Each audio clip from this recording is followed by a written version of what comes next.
Good morning সবাইকে। সবাই কেমন আছো? আর সবাইকে জানাই শুভ নববর্ষ। আজ ছিল পয়লা বৈশাখ, তাই সকাল থেকে আমি ভিডিওটা শুরু করে দিলাম। আর পয়লা বৈশাখে আমি কি করছি না করছি সেটা তোমাদের সাথে শেয়ার করব। দেখতে পাচ্ছ স্নান কমপ্লিট হয়ে গেছে। এবার স্নান করার পর যাব আমি ঠাকুর ঘরে। এই যে ঠাকুর ঘরে চলে গেলাম। আমরা পরবো নতুন পোশাক, গোপাল না পরা হয়, গোপালকে তো পরাতেই হবে। তারপরে ঠাকুর ঘরে গিয়ে ঠাকুরঘর পরিষ্কার করে নিয়ে, আর তখন বাজে প্রায় 6টা। হ্যাঁ, এরপর আমি ঠাকুর ঘুমিয়ে আছে, মানে গোপাল ঘুমিয়ে আছে। এবার গোপালকে ঘুম থেকে উঠিয়ে ওকে স্নান করিয়ে নতুন জামা পরিয়ে আমি পুজোটা করে নিব। কারণ তোমার 9টা বাজতে বাজতে মানে গণেশ পুজো করার জন্য ঠাকুর চলে আসবে। তারপর দেখতে পাচ্ছ ঠাকুর ঘরটা পরিষ্কার করে নিচ্ছি।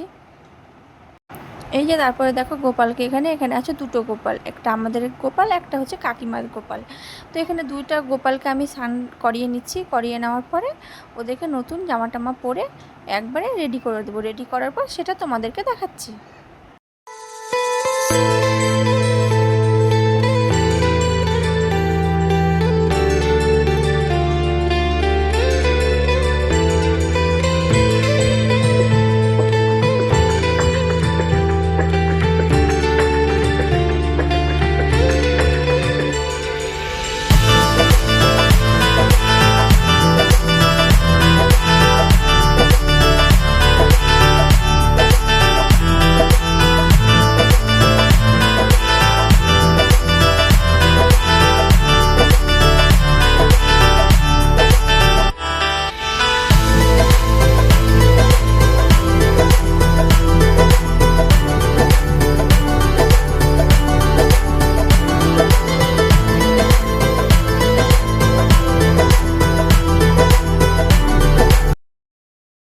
তারপরে গোপালের স্নান করা কমপ্লিট হয়ে গেছে। নতুন জামা পরিয়ে ফুল চন্দন দিয়ে গোপালকে সিংহাসনে বসিয়ে দিলাম।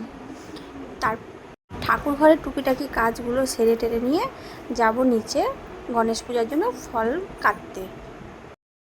এখানে দেখো ফল কাটা আমার কমপ্লিট হয়ে গেল। ফল কাটার ভিডিওটা আমি করতে পারিনি। আর এখানে সব সব কিছু জোগাড় মোটামুটি কমপ্লিট। আর এটা বাড়িতে হচ্ছে এই কারণে যে দোকানে জায়গা নেই, তাই জন্য বাড়িতে করা হচ্ছে। তারপরে ফল টল কাটা কমপ্লিট হলো, পূজার জোগাড়ও সব কমপ্লিট হয়ে গেছে। এই যে বিছানাপত্র সব পরিষ্কার করে নিয়েছি। আর দেখাচ্ছি তোমাদের পূজার জায়গাটা। এই যে দেখো পূজার সব কমপ্লিট হয়ে গেছে, সব জোগাড় করে এখন ঠাকুর মশাই আসার অপেক্ষা। আর এই তো সকালবেলাতে টিভি চালিয়ে দিয়েছে। এই যে দেখ। তারপর ঠাকুর মশাই চলে এসেছে, পুজো শুরু করে দিয়েছে, তাই আমি ওখানে বসে পড়লাম।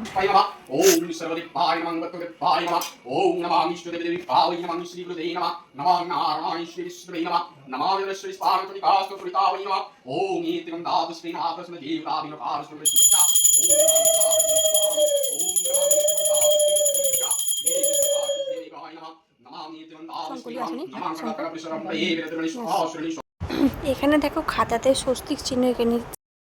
তো খাতাতে এখানে স্বস্তিক চিহ্ন এঁকে নিয়েছে। আর ওখানে লেখা হবে কি বলো তো তোমরা? শ্রী শ্রী ওং গণেশায় নমঃ। আমি কি ঠিক বললাম কথাটা? যদি আমি ভুল বলে থাকি তো তোমরা কমেন্টে বলে দাও। পুজো পাঠ কমপ্লিট হয়ে গেছে। তারপরে চলে এসেছি রান্নার কাছে।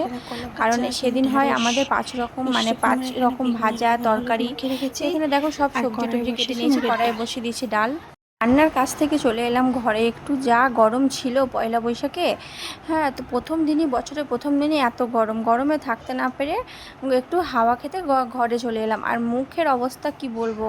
হ্যাঁ, তো চলো এবার রান্না বান্না করা যাক। আর তোমাদেরকে তো বললাম। আর রান্নার ভিডিওটা আমি করতে পারবো না। হ্যাঁ, তো কি রান্না হয়েছে না হয়েছে সেটা তোমাদের সাথে শেয়ার করব। আর এই ভিডিওটা আমি আজকে কি করলাম সারাদিন না করলাম, এই ভিডিওটা তোমাদের কেমন লাগলো সেটা তোমরা কমেন্ট করে বলবে। তারপরে আমরা খেতে বসে গেছি। মানে যা গরম পড়ছিল, রান্না বান্না করে একটু এসিতে বসলাম, বসে একটু আরাম করলাম। আরাম করার পর আমরা খেতে বসে গেছি, আমি আর আমার শাশুড়ি। দেখতে পাচ্ছ আমরা পদ্ম পাতা নিয়ে নিয়েছি, পদ্ম পাতাতে নিয়ে বসে পড়েছি খেতে। চলো খাওয়া যাক। তারপরে দেখতে পাচ্ছ দেখতে দেখতে প্রায় সন্ধ্যা, তখন 7টা বাজে। তো বছরের প্রথম দিন, তাই একটু ভাবলাম যে গোপালকে কিছু করে দিই। তাই জন্য সন্ধ্যার দিকে জামা কাপড় পরে, আজকে তো পয়লা বৈশাখ, তাই জন্য নিরামিষ খেয়েছিলাম, বাড়িতে পুজো হয়েছিল। দিয়ে আমি একটু দেখো গোপালকে এখানে সুজি আর একটু পায়েস নিবেদন করেছি। তারপরে গোপালকে সুজি আর পায়েস নিবেদন করে নিচে চলে গেলাম। সব কাজ কমপ্লিট হয়ে গেল। আর এই ছোট্ট ভিডিওটা কেমন লাগলো বলো। আর এই ভিডিওটা হচ্ছে এই পর্যন্ত।